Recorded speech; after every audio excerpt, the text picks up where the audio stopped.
The story leads. A number of areas in Johannesburg have been flooded as heavy rains continue to lash the metro. We are getting reports of road closures. Let's get a quick update now. J.M.P.D spokesperson, Chief Superintendent Wayne Minnaar joins us on the line. Chief Sup, a very good morning to you. Give us the extent of the flooding in Gauteng. Yes, good morning. I can confirm that the Mike 1 north and south double-decker still closed to traffic. That's the freeway which crosses over the Newtown area between the Crown Interchange and Braamfontein. So there we want to encourage motorists to rather use alternative routes. If you're coming from Germiston side, exit the freeway at Joe Slovo and then get onto the Mike 1 again at Alton, or otherwise go off at Russick Street and drive through the CBD. If you're coming south, go off at Smith Street and go on to Simmons Street and drive through the CBD. We've also had roads flooded at Leeuwkop and Witkoppen roads. That's in the Woodmead area. There's a lot of rain. Yeah. There's also South Avenue, Cross Avenue in Ethel Oaklands where the roads are flooded. Then we've got Nasrec Road. That's in River Lee where the road is flooded between Colorado and the N17. We also just received the report now of families having to be evacuated from at least 6 houses in the Orlando West area near Tipa Street. And then we've received an accident just come in now on the N1 South in the Butler interchange. So we want to really call on motorists to be extra cautious and not to chance driving through more water which is moving or flooding over from a river on a low-lying bridge. Yeah, we've got a team en route to the affected areas, so our viewers can stand by for a live report soon. Sup, you were saying that the M1 north and south closed to traffic. When do you envisage this will be opened? Well, look, we have noticed that the levels of the water is dropping now. So we anticipate at least in the next half an hour or so we should be able to reopen the Mike 1 double-decker north and south going over the Newtown area. You mentioned the low-lying bridges, big concern. No doubt you are monitoring them. Which ones should people be aware of at this stage? The Witkoppen Road is definitely a problem spot for us because of the river there, which is flowing very strongly. And it's already crossing over the road. So we really want to call on motorists to avoid the Witkoppen Road for now. Yeah. You did say that some people are being evacuated from certain areas. At this stage, any reports of any injuries? Nothing serious yet that we can confirm. However, we've got the officers working very closely with the emergency services. And we just want to get motorists to be extra cautious, not to take a chance to drive through water or over a bridge where the river is flowing over on the top of the bridge.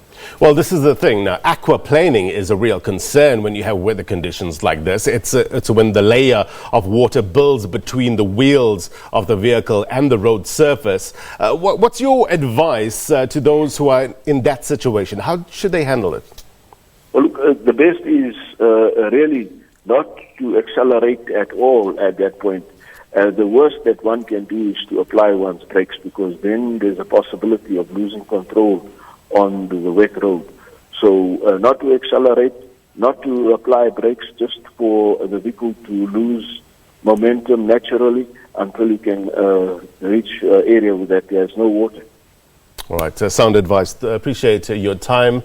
That was J.M.P.D spokesperson, Chief Superintendent Wayne Minnaar there. Now, we're joined in studio by meteorologist Mduduzi Mthembu. He's been telling us that there's about 60% chance of thundershowers today in central parts of the country and a watch of severe thundershowers and heavy rainfall in various places. Let's bring him into the conversation. Mdu, appreciate your time. Look, it's wet out there. You know. Just driving here, it seems like it was hazardous. You know, people. I saw a lot of cars, pulled out on the side of the roads.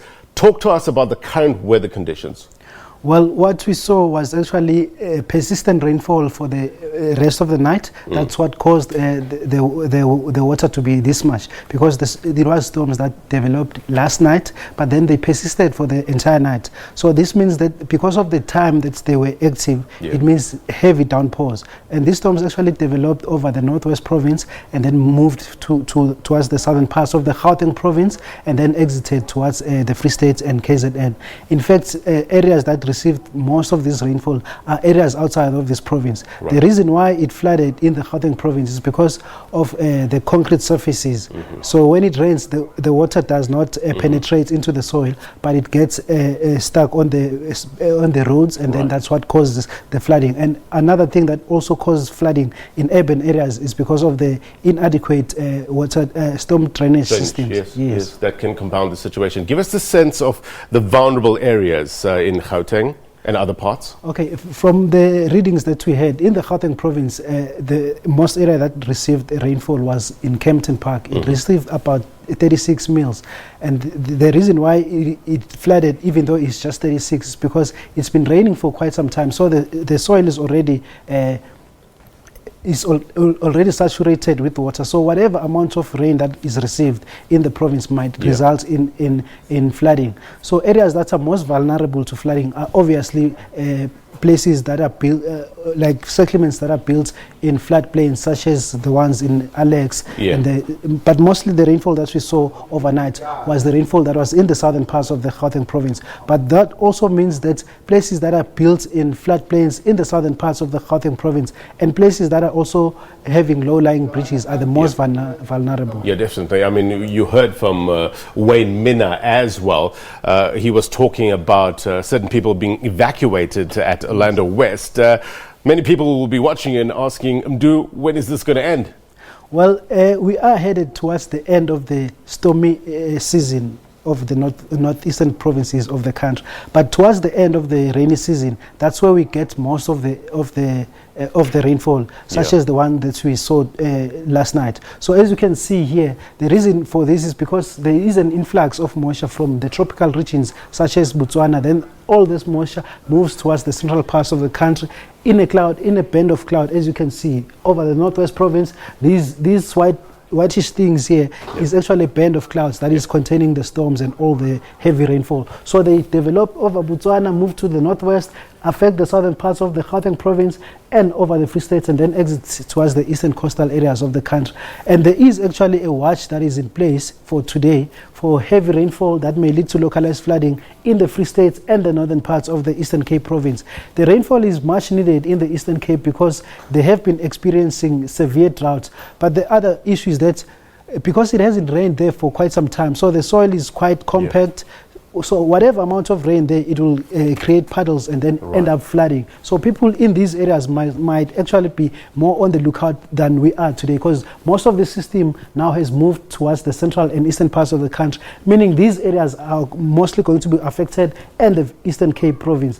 We still do have a slight chance, and in fact moderate chances of showers and thunder showers, but it's not going to be similar to what we saw happening overnight. What about OR Tambo International Airport? Any concerns with regards to that?